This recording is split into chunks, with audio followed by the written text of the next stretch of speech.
ओम ब्रह्मानंदं परमसुखदं केवलं ज्ञानमूर्ति द्वन्द्वातीतं गगनसदृशं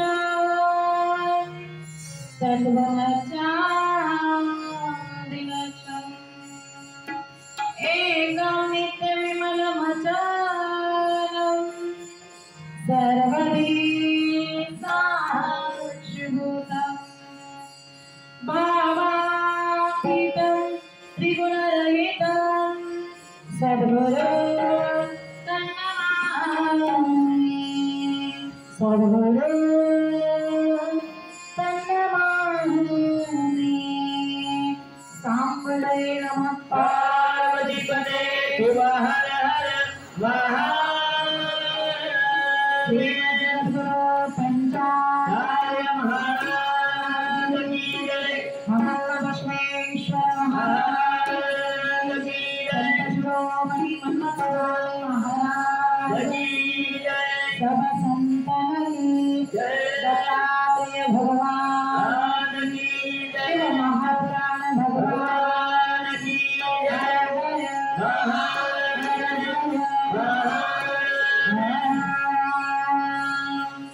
नमः शिवाय ओम नमः शिवाय हर हर भोले नमः शिवाय नमः शिवाय ओम नमः शिवाय नमः शिवाय ओम नमः शिवाय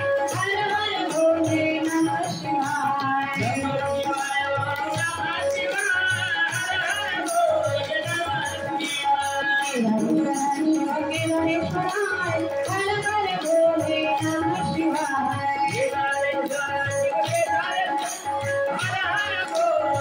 नमः शिवाय हर हर भोले नमः शिवाय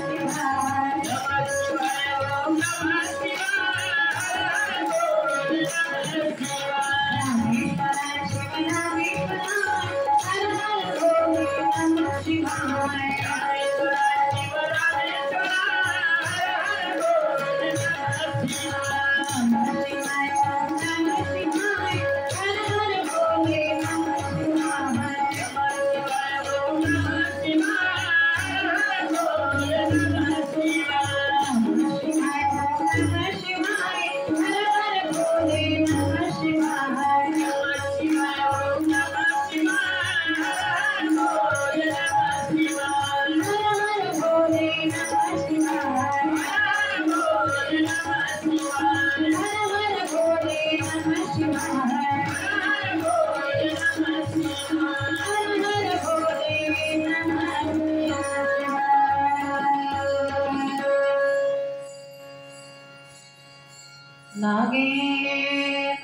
नागेन्द्रहराय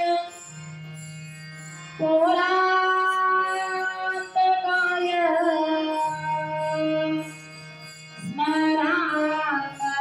स्मराकरागाय महेश्वराय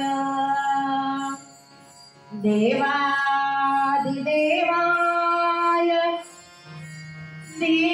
दीनाकराय तस्मै नकाराय नमः शिवाय नमः शिवाय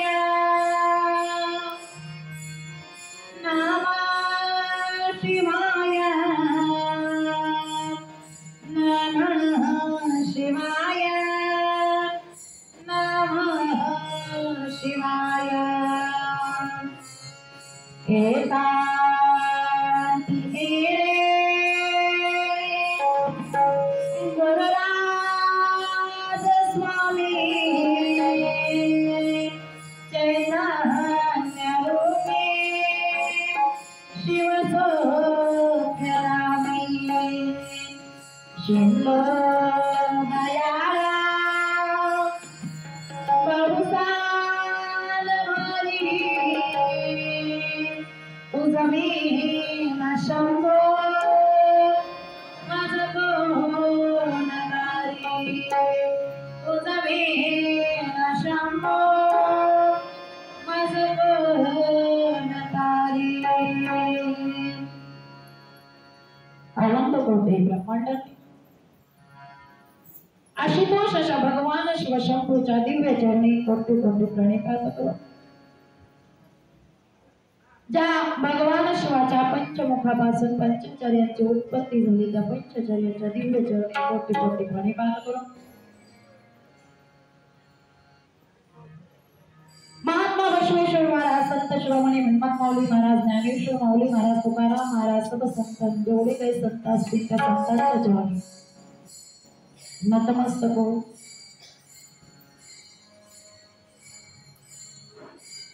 ओम नमः शिवाय अधिष्ठान नटराज कला क्रीडा प्रतिष्ठान श्रावण मास तप अनुष्ठान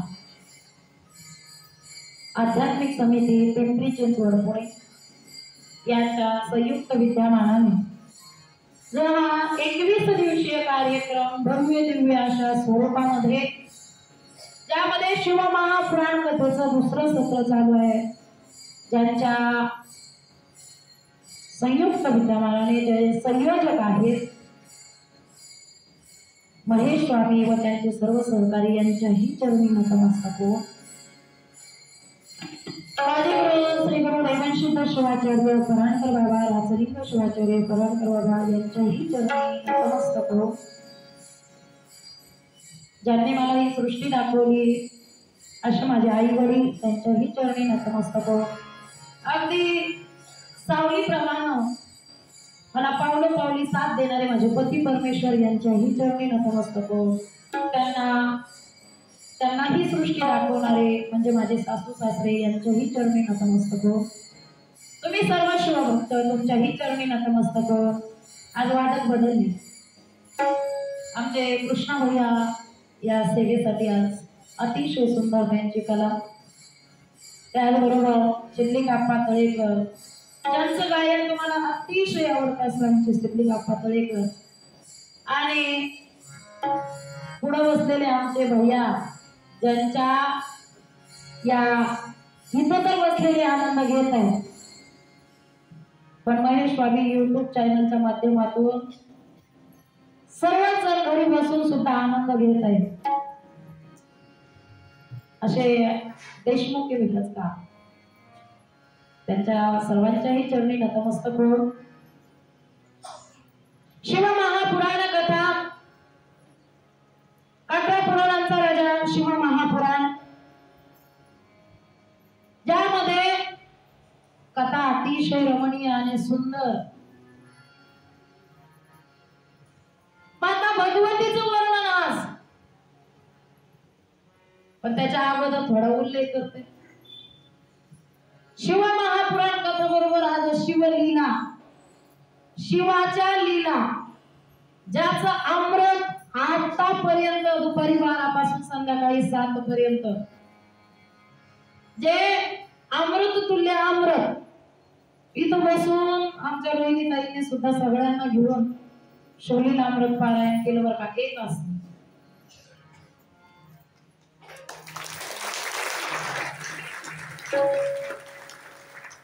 काय पुणेकर म्हणलं चिंचवडकर म्हणलं की असा आनंद वाटतो आम्हाला, तुम्ही काय वाजवून नको म्हणून असाच करून आला।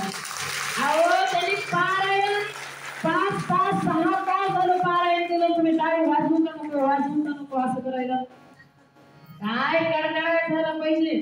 कशामुळं त्यांचं जरी तुम्ही स्वागत केलं ना तरी सुद्धा शिव परमात्म्याची कृपा तुमच्यावर सुद्धा होणार आहे, म्हणून सुद्धा काय बघा बरं काय मिळणार म्हणून ते आपला धावा शिव परमात्म्याकडं अशा काय मग आता मला पुढे बोलणंच बदलावं लागेल, नक्कीच बदल करू आपण। ज्यामध्ये श्रीधर स्वामींनी अतिशय सुंदर शिवाच्या लीला, ज्यामध्ये शिव परमात्म्याच्या अनेक प्रकारे कुठला दक्ष असेल त्या दक्षाला सुद्धा शिवाची कृपा कशी झाली श्रीमंतीने आख्यान 6वा अध्याय, ज्यामध्ये सोमवारचं महत्व अतिशय सुंदर। श्रीमंतीने आख्यान जो सोमवार बुडाला का, काय झालं असेल, शिवरात्रीला मी अन्न खाल्लं असेल का, प्रदोषची मी पूजा मोडली असेल का, काय बरं झालं असेल म्हणून शिवाची माझ्यावर आवड का झाली, जो माझा पती डोहामध्ये बुडाला, ते असेल की दुसरा अध्याय शिवरात्री महात्मा असेल,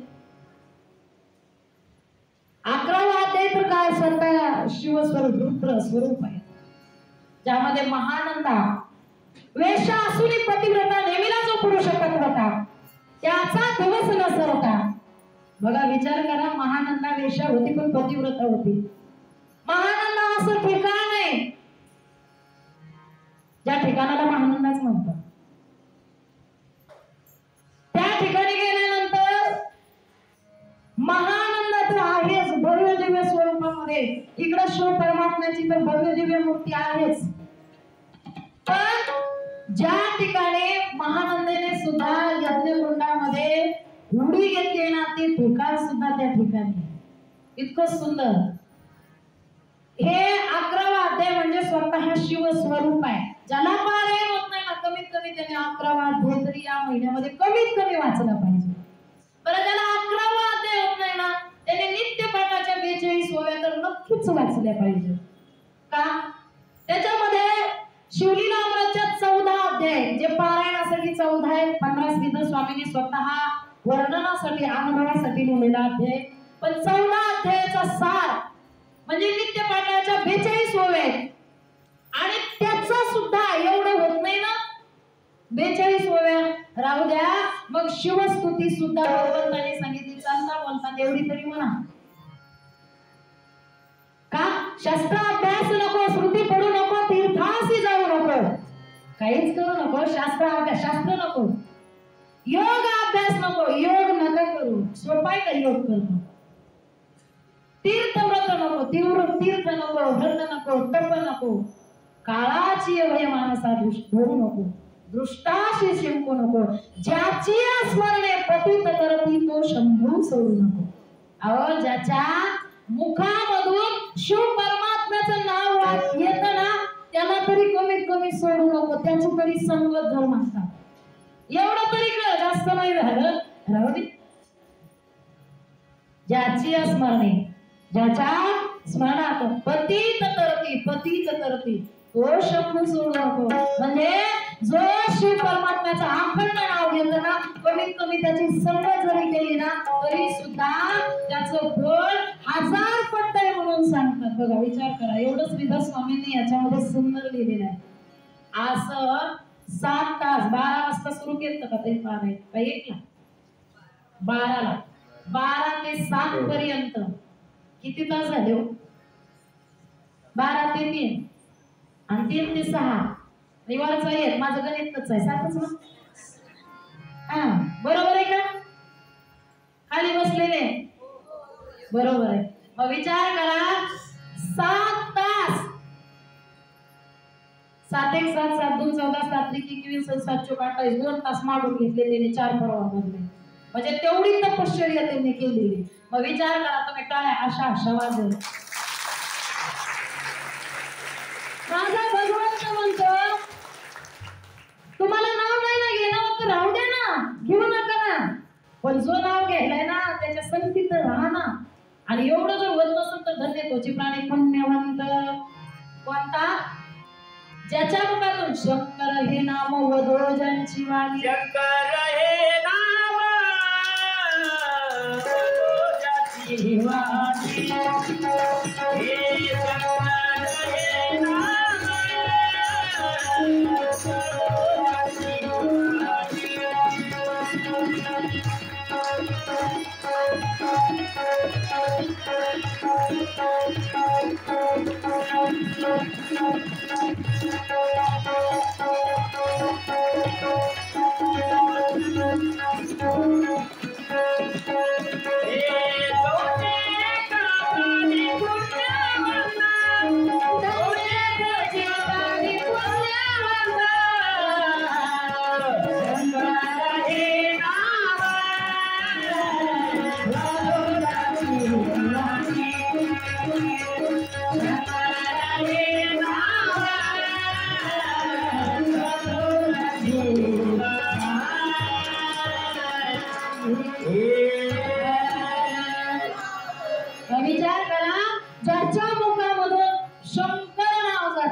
तर शिव जरी म्हणलो ना तरी भाजलं.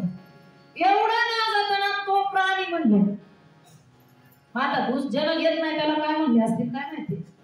महादेव प्रभू म्हणतात जे मुखाने नाव घेत तो धन्य प्राणी आणि जो घेत नाही तो पत्ना प्राणी. सांगा एक दृष्टांत सुंदर असा प्राण्याचा. एका गावामध्ये एका राज्यामध्ये एक राजा होता. तो राजा दानशूर होता. दान करण्यामध्ये नंबर 1 पुढे तो राजा. धर्म नीती सांभाळणारा तो राजा. आणि त्याच्या राज्यामध्ये चोरी होऊ लागली. बघा विचार करा. आता दररोज 2-4 ठिकाणी चोरी व्हायल्यानंतर सगळेजण तक्रार घेऊन येऊ लागले. राजा अहो राजेसाहेब आमच्या इथं तुमच्या राज्यामध्ये चोरी होत आहे. तुम्ही चोर पकडण्यासाठी काहीच कसं करत नाही. राजाने म्हणला गावाकडे दौंडी असायची. इथं गावाकडे दौंडी असायची. का रेशन आलं घेऊन जा काय आलं घेऊन जा. गावात काही कीर्तन नाही म्हटलं की अजूनही गावामध्ये दौंडी असते. इथं भोंगे असतात तिकडे दौंडी असते. हा इथं एखाद्या ऐकून भोंगा लावायचा सोडायचा. पण तिथं तसं नाही. एक दौंडी देणारा माणूस असतो. तो दौंडी दिली की प्रत्येकापर्यंत तो संदेश पोहोचला. राजाला असा संदेश दिला बाबा थोड्या आवाज द्या. तिकडला वाटलं असतं कमी करायचा ह्यालाच द्या. राजाने काय केलं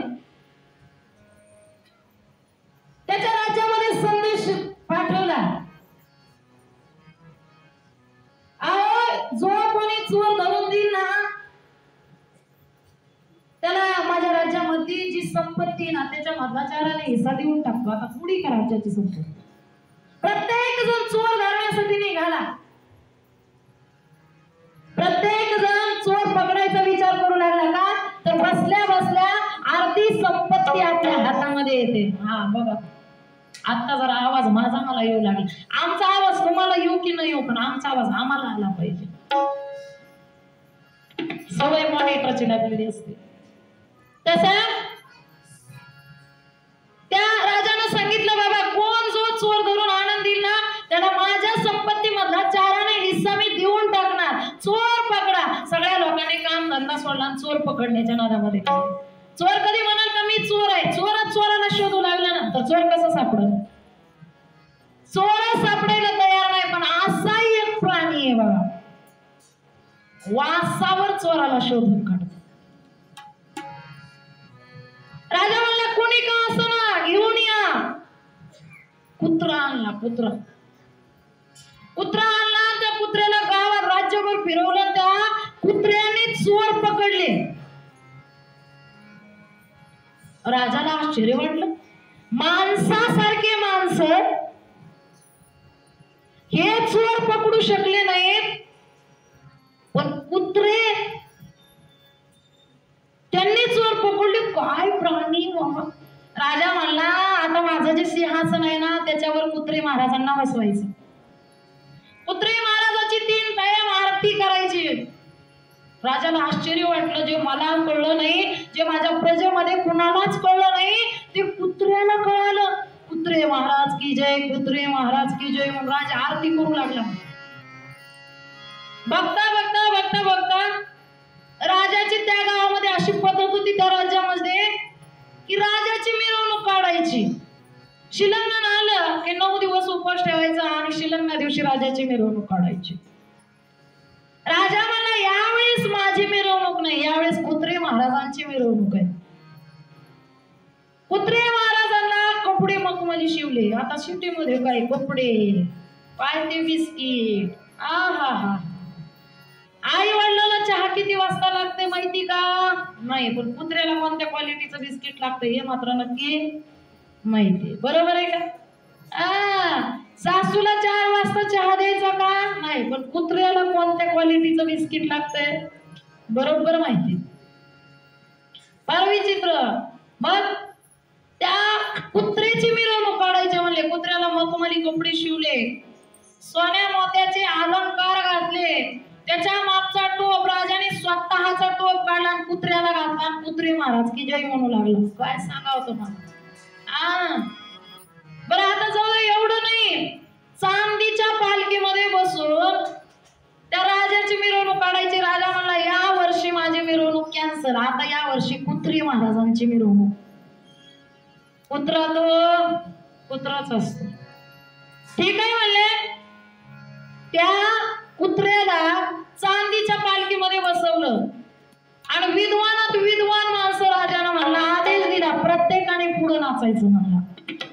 प्रत्येक माणूस त्या पालखीच्या पुढे विद्वानात विद्वान विद्वान लोक ब्राह्मण लोक. काय सांगावं तुम्हाला, राजपुत्र सुद्धा स्वतः राजा सुद्धा नाचायला लागला. राजा सुद्धा का कुत्रे महाराज की जय, कुत्रे महाराज की जय, कुत्रे महाराज की जय. राजा बी नाचू लागला. आश्चर्य वाटलं. या गल्लीतून त्या गल्लीत, आता इथं गल्ली नाही तर कॉलन्या सोसायट्या, पण आमच्या गावात या गल्लीमधून त्या गल्लीमध्ये, त्या गल्लीमधून त्या गल्लीमध्ये मिरवणूक आली. आणि मिरवणूक आल्याबरोबर अशी एक गल्ली आली की ज्या गल्लीला खटाम खुटाम खटाम खुटाम. आज कृष्ण महाराज आहे, संगीताला काही कमी नाही. त्या गल्लीमध्ये आली आणि तिथं खटाम खुटामची गल्ली. आता कुत्रा तो कुत्राचा असतो. कुत्र्याचं चुकून लक्ष त्या खटाम खुटाम कडे गेलं. कुत्रा म्हणला काय राजा आहे म्हणला, राजासारखा राजा आणि माझ्या पुढे नाचायला लागला. अहो म्हणला आता मला लक्ष गेलंय कुठं कुत्र्याचं खाण्याकडं. करावं काय म्हणला कुत्र, काय करावं. थोडं पुढे गेलं की नेमकं कट करता करता त्यातला एक तुकडा आला आणि त्या पालखीच्या बाजूला पडला. आता शक्य आहे का म्हणावं. कुत्र्यानं जे उडी मारली, जे उडी मारली राजाच्या डोक्यावरून ती डायरेक्ट ठोकली. कुत्रा तो कुत्रा असतो. म्हणून इथं महादेव प्रभू सांगतात धन्य तोची प्राणी पुण्यवंत. कोणता प्राणी? मनुष्याला सुद्धा प्राणी म्हणले. का बरं? सांगण्याचा अर्थ काय, ज्या मनुष्याला 84 लक्ष योनी फेरा फिरून हा मानवाचा जन्म मिळाला, त्याला जर याचा लाभ कळत नसेल, एवढी महान अशी महेश स्वामींनी शिव महापुराण कथा ठेवली, त्याचा जर लाभ घ्यायचा कळत नसेल, 84 लक्ष योनी फिरून येऊन कुठंतरी दान धर्म करण्याची वेळ आली, ते सुद्धा जर कळत नसेल तर तो कोण झाला मग?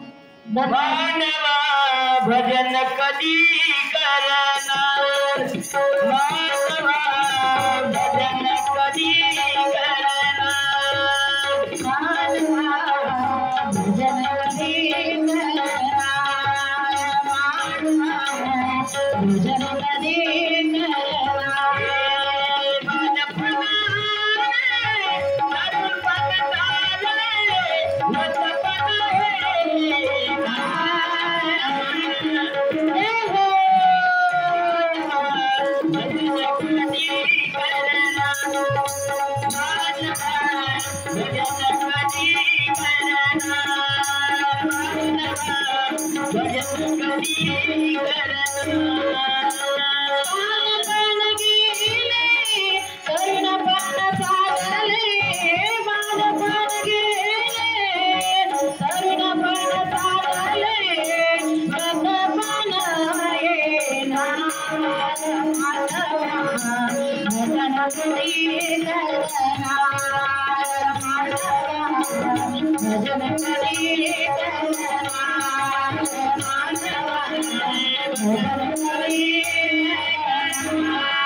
मानवा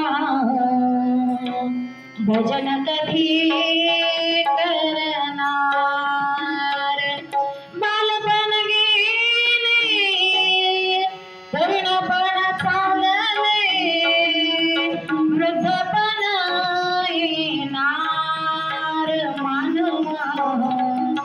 भजन कधी करणार मानवा, भजन कधी करणार. माता गेली पिताही गेले, आपण की जाणार मानवा, भजन कधी करणार.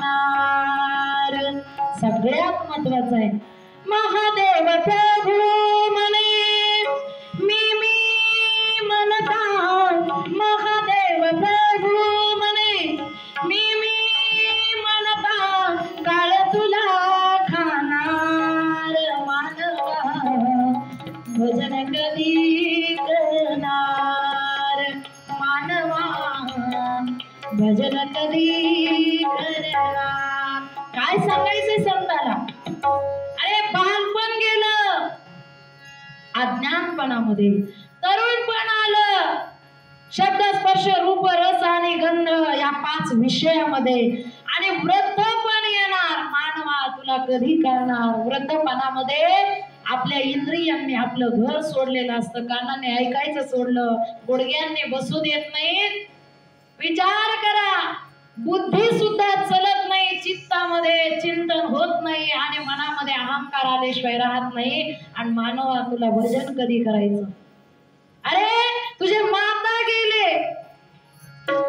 अरे तुझे पिता सुद्धा गेले, ते संदेश देऊन गेले की एक दिवस तुला सुद्धा यायचंय. अरे तू भजन कधी करणार? सांग, तू भजन कधी करणार? मग महादेव प्रभू म्हणतात, अरे सगळा जन्म गेला मी मध्ये, काय मानवा, मी म्हणता, काळ तुला खाईल मानवा. सांग, तू भजन कधी करणार? सांग, तू भजन कधी करणार? कधी करणार? सगळा जन्म गेल्यावर. अरे कथा कीर्तन ऐकायला या ना. नाही हो, अजून वय झालं नाही. तुम्ही डाय लावल्यानंतर तुमचं वय व्हायचं कधी? 90व्या वर्षी तुम्ही डाय लावली तर वय व्हायचं कधी? वय कधी कळतं? जेव्हा केस हे माझे गळू लागले, तेव्हा जीवन मला हे कळू लागले. कधी? डाय लावल्यावर कधीच कळणार. एक केस पिकला ना कानामागचा तर लक्षात ठेवायचं की आता आपण रिटायरमेंटला आलो, आता आपण रिटायर झालो. पण आपण डाय लावून त्याला काळं केलं ना, रिटायर कधी व्हायचे? आपण इंद्रिय निघून गेले, वय निघून गेलं, पण केस कधीच पांढरे नाही झाले. बरोबर आहे का? नाही व्हावं नाही अशीच इच्छा आहे माझी, तसं काही नाही. हा, नाही तर म्हणताल तुमची इच्छा आहे का आमचे केस पांढरे व्हावे? तुमचे काय, माझे व्हावं नाही. पण फक्त भगवंताने काय सांगावं का? विषय तो आहे, धन्य तोची प्राणी पुण्यवंत. प्राणी पुण्यवंत कोणता? ज्याला कळालं ना, लहान असताना कळालं, बालपणामध्ये ज्ञान प्राप्त करून घ्यावं. तरुणपण आलं ना, संसारामध्ये जरी गेला तरी त्याला कळालं की खरंच एवढं माझं कबाड वजन करून काय करायचं? का नाही रे, नाही रे, नाही कुणाचे कोणी, नाही रे, नाही कुणाचे कोणी. बहिण कुणाला, भाऊ कुणाला, कोण कुणाले सगळे सोहळे. बहिण कुणाली, भाऊ कुणाला, कोण कुणाले सगळे सोहळे. नाही रे, नाही कुणाचे कोणी, नाही रे, नाही कुणाचे. हर हर हर हर. सगळ्यात जास्त माझा आवडता अभंग हाच आहे. मला याच्याशिवाय दुसरा अभंगच आवडत नाही रे, नाही कुणाचे कोणी.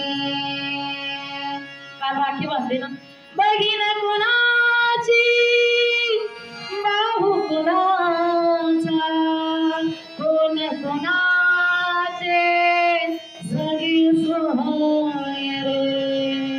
वर कुणाचे मेल्यावरती अंती जाशील एकल्याच तू प्राण्या. नाही रे,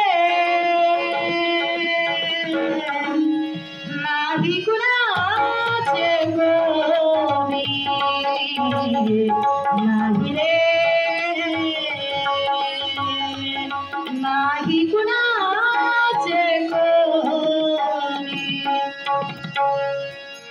बहीण कुणाची कुणाची काल राखी बांधून घेतली.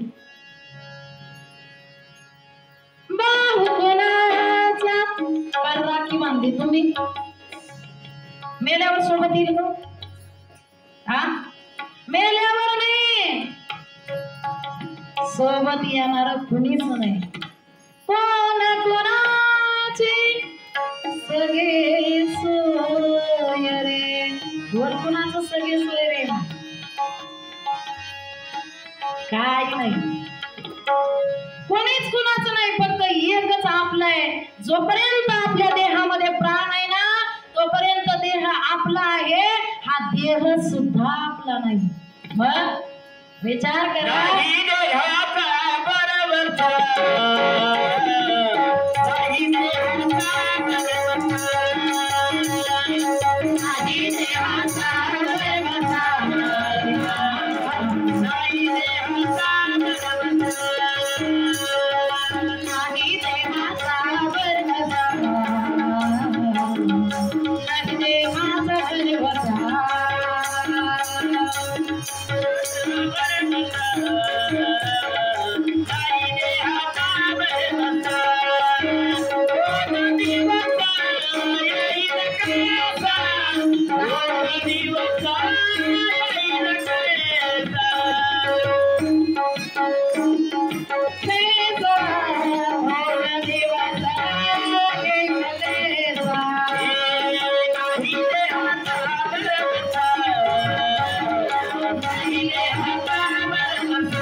विचार नाही देवाचा भरवसा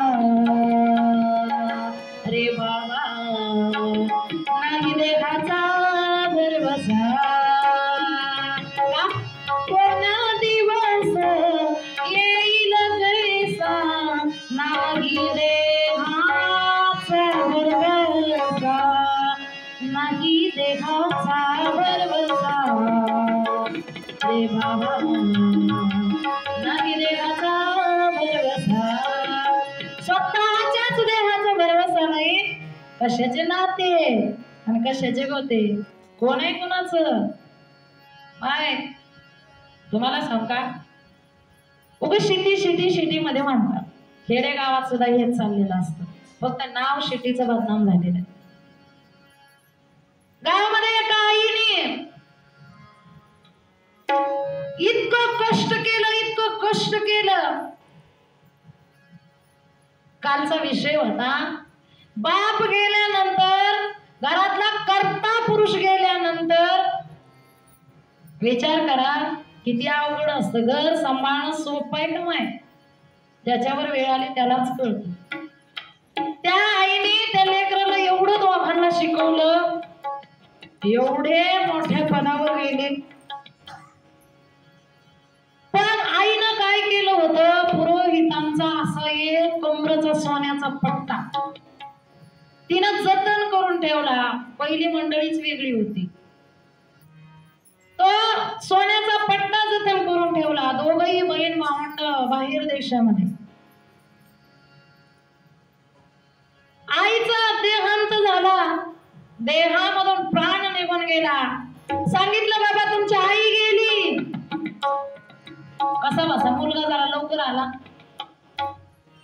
आल्यानंतर पहिली मन आहे मुलगी असल्याशिवाय रडायला कोणी नसतं, प्रेत असल्यासारखं वाटत नाही.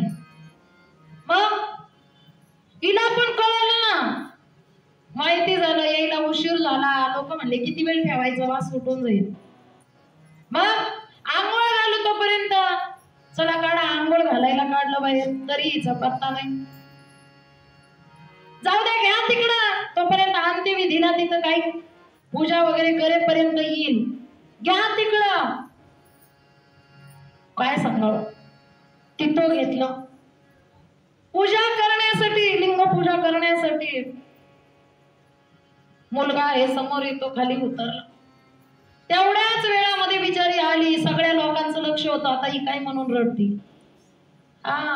कोण कशाला जातात, कोण कशाला जातं. काही लोक अंत्यविधीला गेलं ना, कोण कसं रडतात बघण्यासाठी जातात, आणि घरी आलं ना चार चौकामध्ये तशीच रडून ऍक्टिंग करून दाखवतात. असं रडत होते. काही लोकांची रडण्याची पद्धतच वेगळी.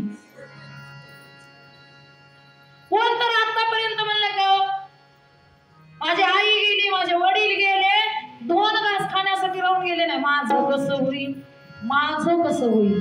आता मला माहेर मध्ये कोण ये म्हणून, आता माझं काही खरं आहे. कोण म्हणलं का ह्यांचं गेलं म्हणून माझ्या आईने एवढं कष्ट केलं, कोणीच नाही म्हणलं.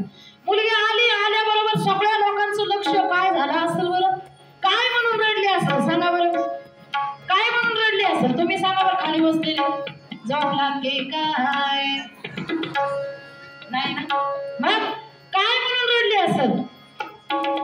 ती म्हणली माझ्या आईनं माझ्यासाठी कमरेचा पट्टा जपून ठेवला होता. ती म्हणली होती माझ्या नंतर तुलाच घे. इतकं सगळं का रडण्याची पद्धत बघा. सगळे म्हणले आई म्हणून किती रडल. अरे माझ्या आईने वडील नसताना सुद्धा आमचं किती पालन पोषण केलं, पण तिनं तशी म्हणली ना. सतर्क आहेत ना तुम्ही, काय म्हणली. आता आम्ही एवढे 20-20, 22-22 दिवस येत आहेत समजा ठिकाणी, पण गावाकडे 3-3 सेवा करते मी दिवसाच्या. तर माझा मुलगा म्हणाल का आमची म्हातारी भोमलं थिडतीच म्हणाल का. आपलं तरी कशाला राखून ठेवायचं, आपलं तरी का. आमच्या म्हातारीला भलता चालाय 3 गावचं पाणी दिवसाचं पिती, म्हणजे किती हुशार आहे ती. कोण म्हणत नाही का कोण ठेवलं, हे उगा भ्रम आहे आपला. म्हातारी फार हुशार होती. तसं कोणीच कुणाचा विचार करत नाही. ही सुद्धा मुलगी आली आणि रडत रडत सांगू लागली ना, तिचा एकच गायटा होता, कुठेही तू कमरेचा पट्टा, कुठेही तू कमरेचा पट्टा. रडायची म्हणायची ते. मग भाऊ जाईन आता दिला असेल का. तिनं म्हणली लगेच जोरात मोठा आवाज काढला तिनं. आता काय सांगू म्हणली, आता काय सांगू म्हणली. सासूबाई म्हणत होत्या मरायच्या आधी की तुझ्या जवळच राहू दे. विचार करा काय सांगावं तुम्हाला. दिला असेल का. किती महाग आहे सोनं. 1 लाख रुपये वाहून एवढा मोठा पट्टा कोण देईल. विचार करा, कोणीच नाही कोणाचे, एकट्याला जायचे, कोणीच नाही कोणाचं. म्हणून म्हणतात मानवा भजन कधी करणार. विचार करा, जेवढी तुम्ही भक्ती कराल, जेवढं भगवंताचं मुखामधून नाव घेताल ना, तेवढंच तुमचं आहे. बाकी तिथं काही आपलं नाही. काहीच आपलं नाही. आपला भ्रम आहे, हे माझं ते माझं हे माझं. कोण कुणाचं आहे, कोणीच कुणाचं नाही हो. फक्त कर्तव्य म्हणून करायचं. कर्तव्य संपलं की दिलं सोडून. कोणी कुणाचं नाही. तसा विचार करा, काय केलं पाहिजे. हा मानवाचा जन्म मिळाला. कथा कीर्तन, मग हिमालय राजा भगवतीची भक्ती करायला गेला. कथा आपली जाऊ द्या आता तिकडच. हिमालय राजा भगवतीची भक्ती का? मी पहिल्याच याच्यामध्ये पहिल्या आपल्या सत्रामध्ये, आता 3 सत्र आहेत, पहिल्या सत्रामध्ये सांगितलं होतं माता सती ज्या वेळेला जन्म घेणार होत्या त्यावेळेला दक्ष राजाने सुद्धा तपश्चर्या केली होती. तसं या ठिकाणी हिमालय राजाला सुद्धा तपश्चर्या करायला सांगितले माता भगवतीनं. आणि या दोघांनी सुद्धा भक्ती केली. भक्ती म्हणजे नवविधा भक्ती. नवविधा भक्ती ज्यामध्ये पहिली भक्ती आहे श्रवण भक्ती, ज्यामध्ये तुम्ही श्रवण करत आहात. सगळ्यात महत्वाचं आहे श्रवण. दुसरी भक्ती आहे कीर्तन. श्रवण म्हणजे पिक्चरचे गाणे नाही बरं का, नाहीतर श्रवण करण्याचे अनेक प्रकार आहेत. श्रवण म्हणजे फक्त आणि फक्त भगवंताचंच गुणगान. का बरं? त्या नामामध्ये अमृत आहे आणि समाधान आहे, म्हणून भगवंताचंच नाम. भक्ती दुसरी कीर्तन भक्ती आहे, ज्यामध्ये भगवंताचंच गुणगान. मग अर्चन, पादसेवन, दास्य सगळ्यात महत्वाचं आहे. नवविधा भक्तीमध्ये श्रवण भक्ती. इथपर्यंत जाऊन कथा एकतर सुरू, उशिरा झाली सुरू. हिमालय राजा भगवतीची भक्ती करू लागले. आणि काल मला सांगितलं, बरेच जणांचे फोन आले, तुम्ही आंबेड तुझे डोळे लाल लाल घेतले. म्हणले एखादी नाही का उठली अंबाबाई, म्हणलं इथल्या अंबाबाई सतर्क आहेत म्हणलं, असं कधीही कुठेही खेळत नाही. नाही तर हे जर गाणं गावाकडे घेतलं तर लगेच 2-3 तर अंबाबाई उठून झाल्या असत्या जाग्या. बरोबर आहे का? सतर्क आहेत म्हणलं, हुशार आहेत, चिंचवडकर आहेत म्हणलं, साधे नाही. बरोबर आहे का? काय स्वाभिमान आहे तुम्हाला तुमचा? किती बघा अभिमान आहे. असावा. हर हर हर हर. भक्ती कशी असली पाहिजे? भक्ती कुणाची केली पाहिजे? कैलास की निवासी नमो बारे बारे हो, नमो बारे बारे हो. आयुष तुम्हारे भोले बारे बारे हो.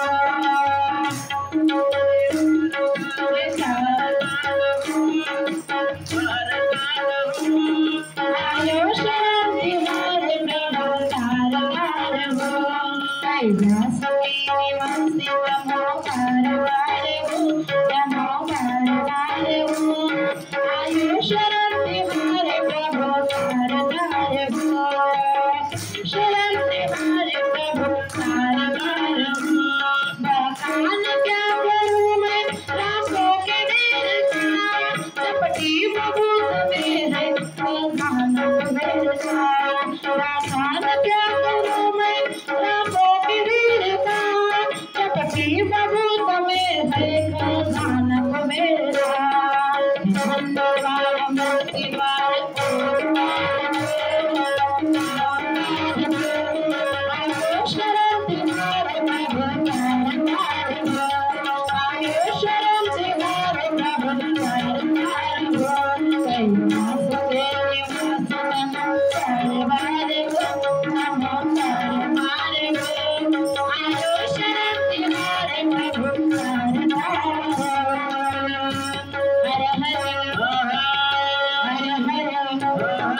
शिव महापुराण भगवान की जय.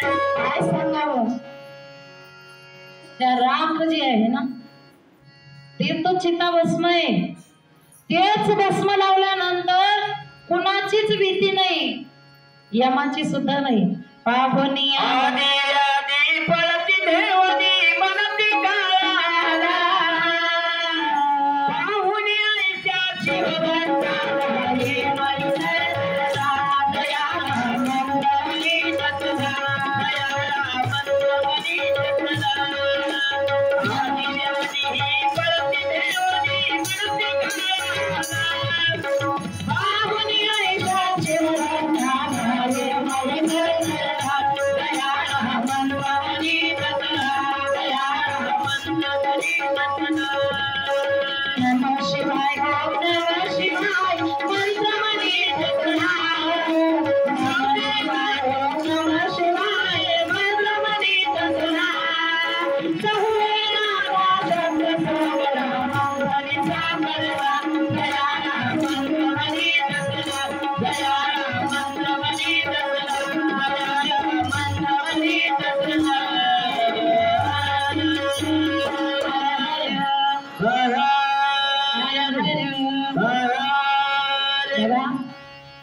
नमः शिवाय मंत्र म्हणला ना, आधीन व्याधी पळून जातात. विचार कर, का काल सुद्धा आलेला पळून जातो.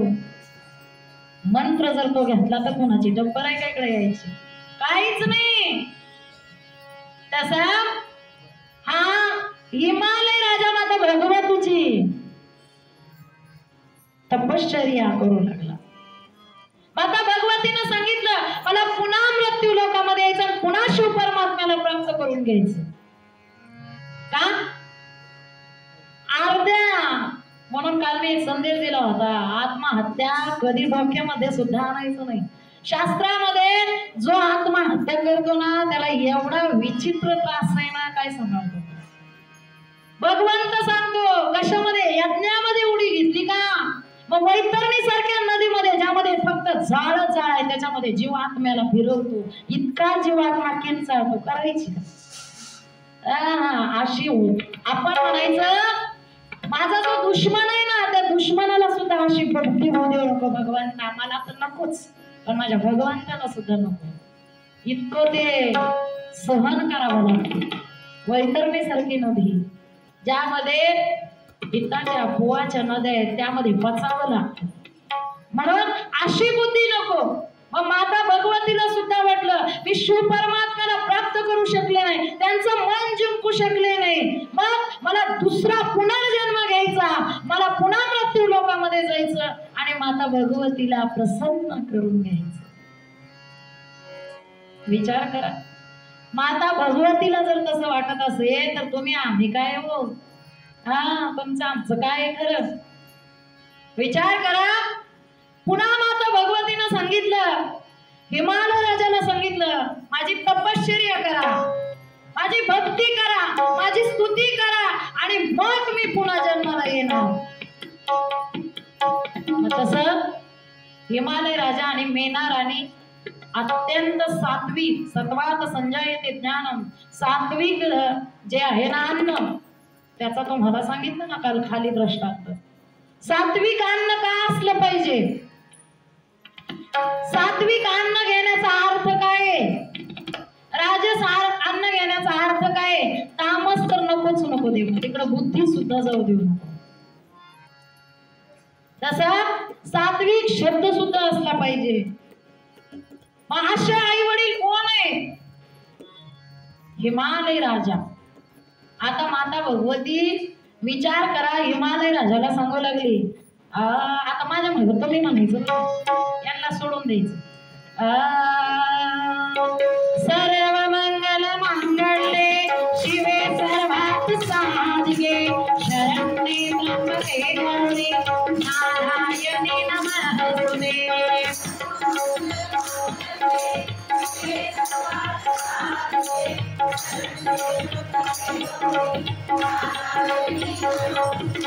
सर्व मंगल मांगल्ये शिवे सर्वार्थ साधिके शरण्ये त्र्यंबके गौरी नारायणी नमोस्तुते.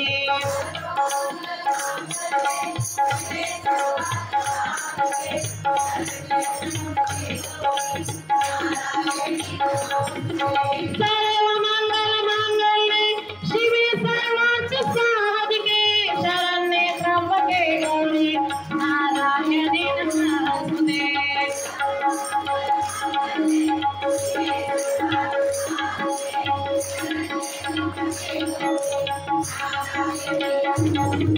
सर्व मंगल मांगल्ये शिवे सर्वार्थ साधिके शरण्ये त्र्यंबके गौरी नारायणी नमोस्तुते.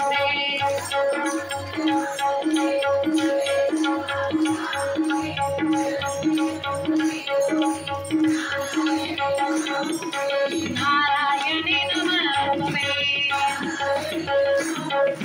नारायणी नमोस्तुते. हर हर शिव महाप्राण भगवान की जय. विचार कर, जो हिमालय राजा आणि मेना राणी यांनी सुद्धा माता भगवतीची भक्ती केली आणि माता भगवती प्रसन्न झाली. का मृत्यू लोकामध्ये येणार.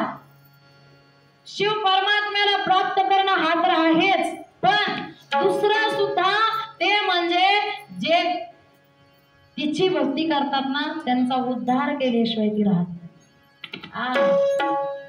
तिची भक्ती करतात ना, ज्यामध्ये तुम्ही 9 दिवस उपवास करता, ज्यामध्ये ललिता सहस्त्र नाम घेऊन तुम्ही कुंकुमार्चन केलं, सहस्त्र म्हणजे 1000, ज्यामध्ये दुर्गा सप्तसिद्धी करता, सप्त, ज्यामध्ये माता भगवतीची त्या प्रकारे सुद्धा पूजा केली जाते. मग ज्यामध्ये 13 अध्यायाच्या माध्यमातून माता भगवतीला फक्त विनंती केली जाते, ज्यामध्ये फक्त भगवतीचं गुणगान आहे, त्यामध्ये सुद्धा राजानं सांगितलं हे जे पुत्र आहेत ना, माता भगवती हे पुत्र आहेत ना, ही पत्नी आहे ना, यांच्यापासून मी या सगळं सोडलं, राज्य सोडलं, पुत्र सोडला, पत्नी सोडली आणि मी या वनामध्ये वन भटकत आहे का तर यांनी मला घराच्या बाहेर काढलं. जे माझे पुत्र, माझी पत्नी आणि जे माझं वित्त म्हणजे हे सगळं जे धन आहे ना, हे सगळं सोडून मी वनामध्ये आलो.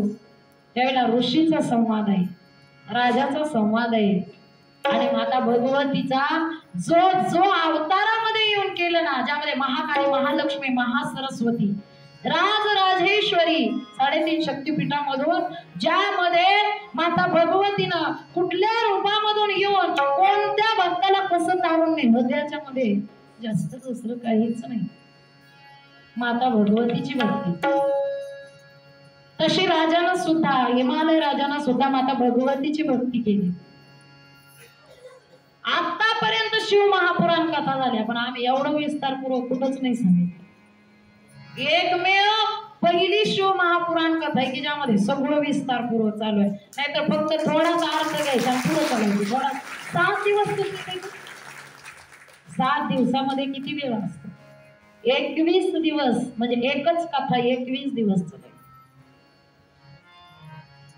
राजाने सुद्धा, मग इथं राजा, इथं ऋषी, इथं मुनी, इथं देव, इथं गण, इथं गंधर्व, असं काहीच भेद नाही.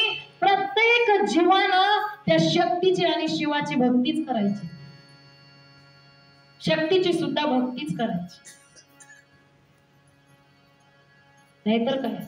राजानं सुद्धा मेना राणी सोबत त्या भगवतीची भक्ती करू लागली.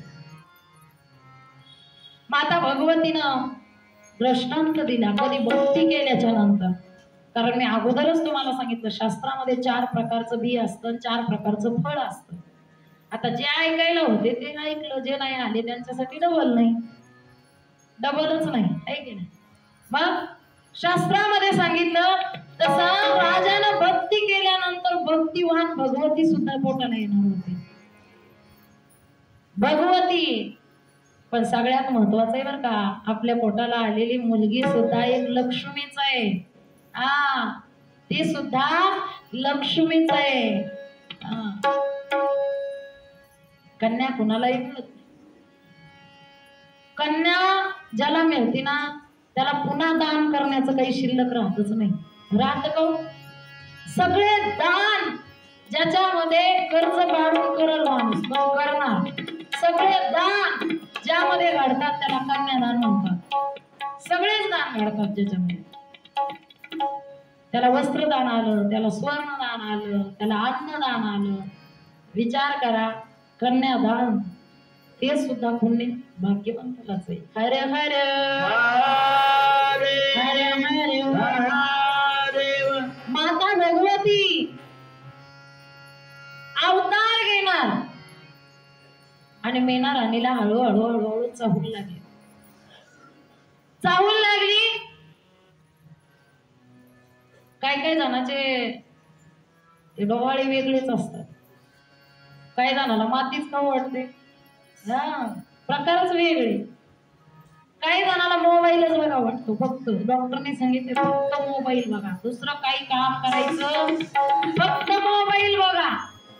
काही जण दुसऱ्याला टीव्ही रिमोटच देत नाही. डॉक्टरने सांगितले रिमोट राहू द्या हातामध्ये, तांब्या सुद्धा उचलू नका, जास्त ताण नको. उरफाट्या डोक्याचे डॉक्टर आहे की नाही. मग त्यावेळेला एक महिला म्हणली, बाई आमच्या वेळेला आम्ही आडाचं पाणी काढायचं. सासू आहे ना ती शेवटी, ती म्हणजे आमच्या वेळेला आडाचं पाणी काढायचं तरी सुद्धा आमचे लेकरं कसे व्हायचे. ती म्हणजे आमच्यासारखे लाथा देणारे होती ना. मग आमच्यासारखे लाथा देणारे जर होत असतील तर त्यांना आम्ही टीव्हीचा रिमोट खाली टाकला नाही म्हणून नाही. ते सगळं आहे की नाही. आतापर्यंतच्या सासांनी लक्ष घ्या, नशिबाने. पण आता पुढचे बघा काय काय प्रकार आहेत ते. विषयच वेगळा आहे. तो पुढचा विषयच वेगळा आहे ना. आज्ञाधारक ना काही नाही, तो विषयच वेगळा आहे. आता आपण भाग्यवानच आहे, बरोबर आहे. हर हर हर हर शिव महापुराण भगवान की जय. तसं माता भगवती अवतार घेणार म्हणल्यावर मेना राणीला चाहूल लागली आणि मेना राणी फक्त शिव परमात्म्याची रात्रंदिवस भक्ती करू लागली. भक्ती भक्ती म्हणजे तरी काय? भक्ती कशाला म्हणतात? भक्ती म्हणजे काय? एक धनगराचा मुलगा होता, चंडादीचा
चंड म्हणजे धनगर.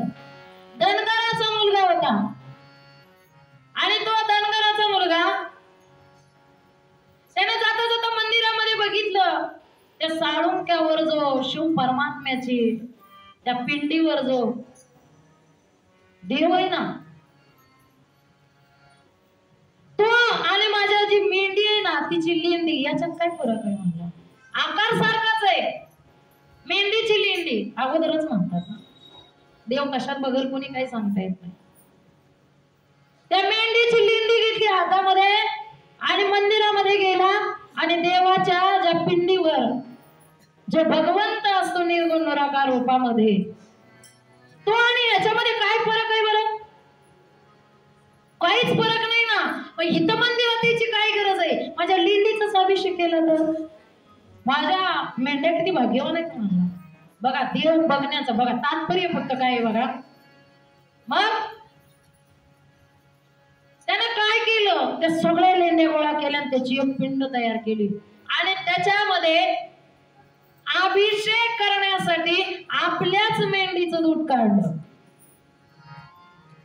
महिम्न पारंते परमविदुष यज्ञ सदृशिः स्तुतिर ब्रह्मादीना नपि तदवसन्ना स्तोयगिरहा. काय महिम्न स्तोत्र आहे, ज्यामध्ये जो हे महिम्न स्तोत्र दररोज ऐकलं ना तरी सुद्धा ध्यान लागण्यासारखं होतं. मग घेणारे किती पावन असते, रचणारे किती पावन असते. कोणी रचना केली? पुष्पदंत नावाचा एक गंधर्व होता. पुष्पदंत कोण? ज्याचा दात अतिशय सुंदर होता. दंत म्हणजे दात, अतिशय सुंदर असा एक गंधर्व होता. आणि त्या पुष्पदंतांनी भगवंताची रचना तोडके मोडके शब्दामध्ये, बघ तुम्हाला नाही नाही येत नका येऊ द्या, कुठला मंत्र नाही नाही येत नाही येऊ द्या, नाही आला तरी चालतंय, काही फरक पडत नाही. काही गरज नाही कुठला मंत्र घ्यायची, काही गरज आहे का? नाही मंत्र आला तरी शिव परमात्म्याची भक्ती होत नाही का? शिव तांडव स्तोत्र नाही आलं राहू द्या, शिव महिम्न स्तोत्र आलं नाही तर राहू द्या, रुद्र नाही येत तर राहू द्या, पण कमीत कमी तुम्ही ज्या वेळेला पाणी घेता ना त्यावेळेला शिव परमात्म्याचं ध्यान तरी करता येत असेल ना. शिव कुणी बघितला बरं? शिव कुणी आतापर्यंत बघितला का? आतापर्यंत कुणी शिव बघितला का? ज्यांनी महिम्न स्तोत्र लिहिलं ना, ज्यांनी शिव तांडव स्तोत्र लिहिलं ना, अहो ज्यांनी रुद्र लिहिलं ना, त्यांनी सुद्धा कल्पना केली, कल्पना. आतापर्यंत कोणी शिवच बघितलेला नाही. बघितलाय तुम्ही तर बघितला, मी तर नाही बघितलं का? त्यांनी कल्पना केली की कसं आहे भस्मधारी आहे, कसं आहे स्मशानात राहतो, कसं आहे चिता भस्म लावतो, काय नरमुंड माला धारण करतो, नागाचे भूषण घालतो. कोणी म्हणलं शिव निळा आहे, निळाच करून टाकला. पण शिवाचा कंठ निळा, नीलकंठ. विचार करा, शिव कसाही कल्पना आहे हो, पण शिव कोणी साक्षात बघितलंय का? आणि खरंच शिव पुढे उभं राहिला तर आपली काही मजा नाही. पुन्हा आपलं काही खरं, काहीच खरं नाही का? शिव परमात्म्याला बघणं एवढं सोपं आहे का? सोपं नाही. एखादा शिव परमात्म्याचा भक्तच पुढे येऊन उभा राहिला, कथेतच कोणी बसायचं नाही, जोही पळून जाईल. बाबा देवाचं नको रे देवा. मग शिव फक्त समोर ध्यानामध्ये आणा, भगवंताला ध्यान करा, जे कल्पना वाटत त्या रूपामध्ये. तुझं रूप ना रेखा नाम, आम्ही भक्ती धरून ठेविले नाम. तुला रूपही नाही, तुला नावही नाही, पण आमच्या भक्तीच्या बळावर आम्ही तुझं नावही ठेवलं. तू जसा आहे ना तशी कल्पना करून तुला आम्ही आमच्या स्मरणामध्ये आणण्याचा प्रयत्न केला भगवंता. मग तो जटाधारी ना, ठीक आहे जटा आहे, कुणी जटा बघितली? कुणीच नाही बघितली. तो गंगाधर आहे ना, गंगेमधून गंगा वाहते, ठीक आहे गंगाधर, काय बिघडते? नागाचे भूषण आहे ना, ठीक आहे नागाचे भूषण आहे, पण कुणी बघितलंय का? शक्यच नाही. अहो ज्यांनी ओम नमः शिवाय सिरियल केला त्यांचीच लोक फोटो घरामध्ये लावून पूजा करू लागली का? तोच देव आहे, देव तोच आहे. म्हणजे विचार करा, देव कसा आहे? काही नाही, कल्पना आहे फक्त. मग विचार करा, आपला वेळ किती पुढे गेला. तरी पण थोडी 10 मिनिटं घेऊ का? घेऊ ना. हर हर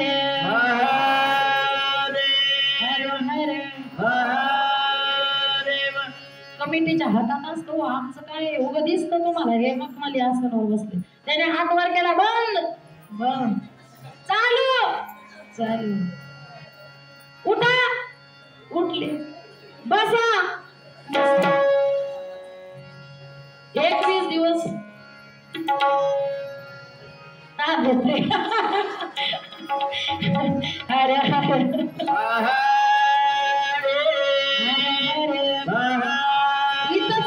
इथंच नाही गावोगावीच असं असतं. 7 दिवस तुमच्याच ताब्यात, कारण तो तुम्हाला दिलेला वेळ आहे ना, त्या वेळेच शिव सांगता येतो का? सांगता येत नाही. मग तो चंड धनगराचा मुलगा द्रष्टांताकडे चला, मग सिद्धांत. तो धनगराचा मुलगा मेंढीच्या लेंड्या सगळ्या गोळा केल्या आणि त्याच्यामध्ये हा भोळा शंकर आहे, हा शिव आहे, हा सांब सदाशिव आहे. आपल्या मेंढ्याचं दूध काढलं आणि शेतामध्ये जो मिळाल तो झाडपाला, जो मिळाल तो, ना बिल्वपत्र ना क्षमीपत्र, काही नाही, ना कुठलं स्तोत्र, काही नाही, ना कुठला मंत्र तंत्र, काही नाही, ना कुठली सामग्री, काही नाही. फक्त आणि फक्त शिव परमात्म्याची पिंड तयार केली, मनाला येईल तशी. आणि भक्ती करू लागला आणि भक्ती करत असताना अगदी डोळे बंद करून शिव माझा माझा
शिव माझा मी शिवाचा.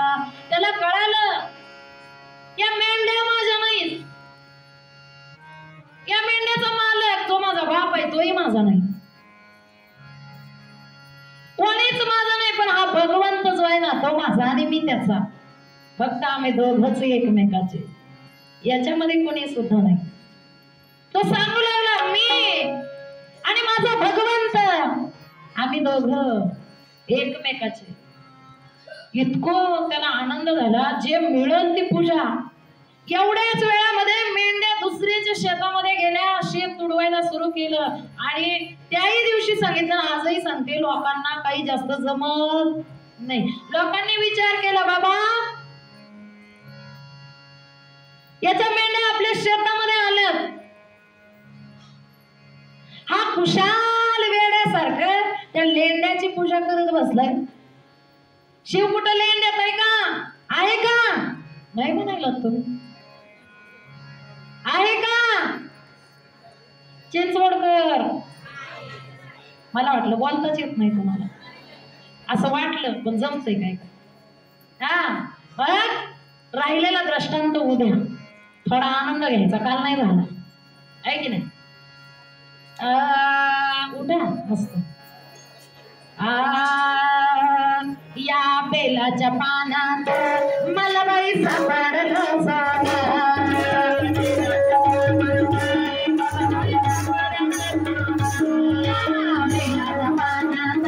मला बाई सापडलं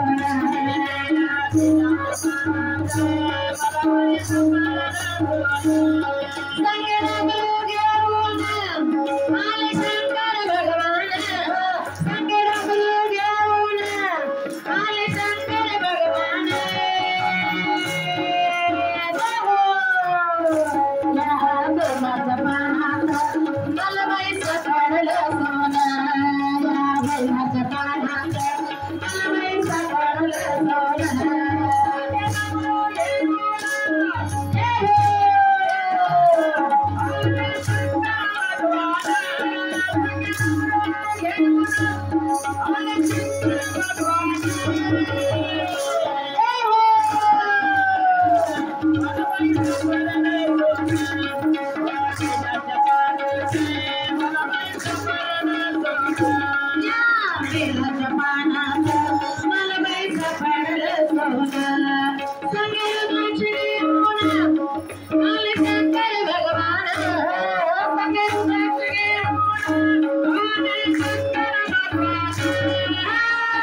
बेलाच्या पानात मला बाई सापडलं सोनं या बेलाच्या पानात मला बाई सापडलं सोनं बेलाच्या पानात मला बाई सापडलं सोनं बेलाच्या पानात मला बाई सापडलं सोनं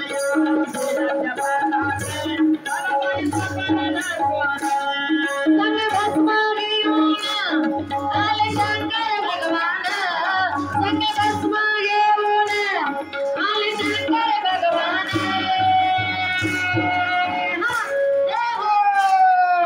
ओम नमः शिवाय बेलाच्या पानात मला बाई सापडलं सोनं या बेलाच्या पानात मला बाई सापडलं सोनं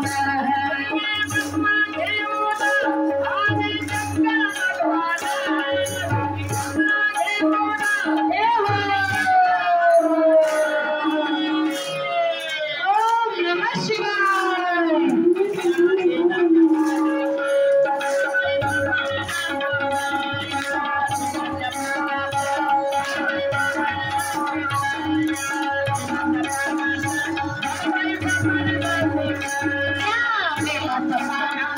मला बाई सापडलं बेलाच्या पानात मला बाई सापडलं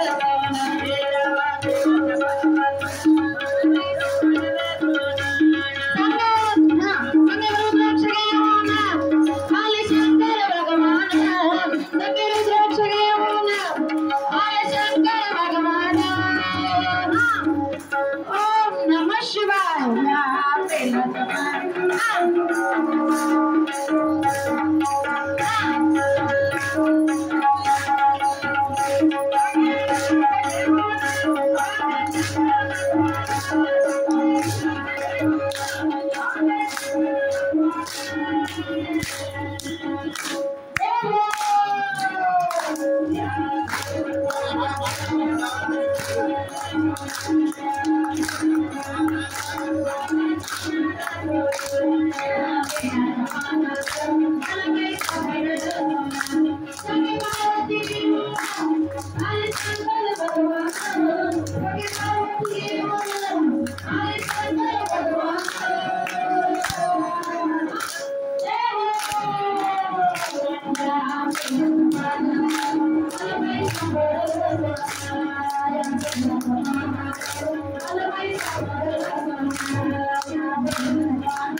आता जेवण करायचं. आहे ते थोडं जोरात बोल.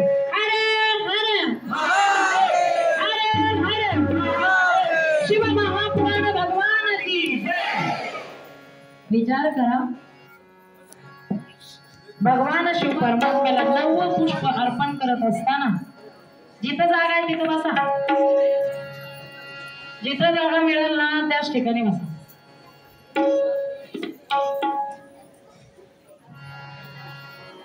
नवव्या दिवशीचं वाक पुष्प अर्पण करत असताना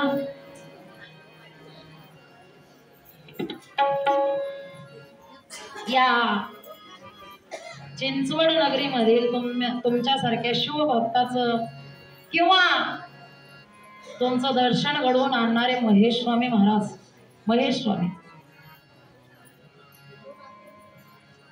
खरंच तुमच्या चरणी नतमस्तक होते. त्यांच्याही चरणी नतमस्तक होते. जे काही बरोबर आहे ना ते गुरु माऊलीच आहे आणि जे काही चुकीचं आहे ते माझ्या वाणीचा दोष आहे. अतिशय सुंदर कृष्ण भैयाने आजच्या या शिवमहापुराण कथेमध्ये सुंदर अशी साथ दिली म्हणून एकदा टाळ्या वाजवा. अतिशय सुंदर. चष्मा नव्हता म्हणून घराणं करणारे, चष्मा आनंद दिला तरी न घालणारे तळेकर आप्पा, त्यांच्यासाठी जोरात एकदा टाळ्या वाजवा.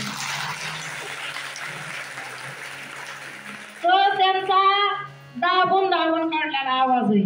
तुम्ही त्यांचा आवाज जर ऐकलत ना तर एक कापूसच इथं ठेवून या. चांगला चांगला माणूस कान आणि बधीर होण्यासारखा आवाज आहे त्यांचा. पण त्याने तो स्वतः हात इथं महेश स्वामीने सांगितलं बाबा जास्त इथं ओरडू नका. अशी पोलीस गाडी येईल असं होईल म्हणजे की आम्ही हळूहळू बोलायला. दोघंही असं लहान लहान आवाजामध्ये भीत भीत. मला तर बोलायचंही सुधर घाबरून घाबरून आहे की नाही. या 9व्या दिवशीचं वाकपुष्प तुम्हा सर्वांच्या चरणी समर्पित करून इत्येष वाङ्मयी पूजा श्रीमद शंकर पादयोः अर्पिता तेन देवेशा प्रियंतम मे सदाशिवम प्रियंतम मे सदाशिवम. वाणीला पूर्णविराम. पुढील महेश स्वामी.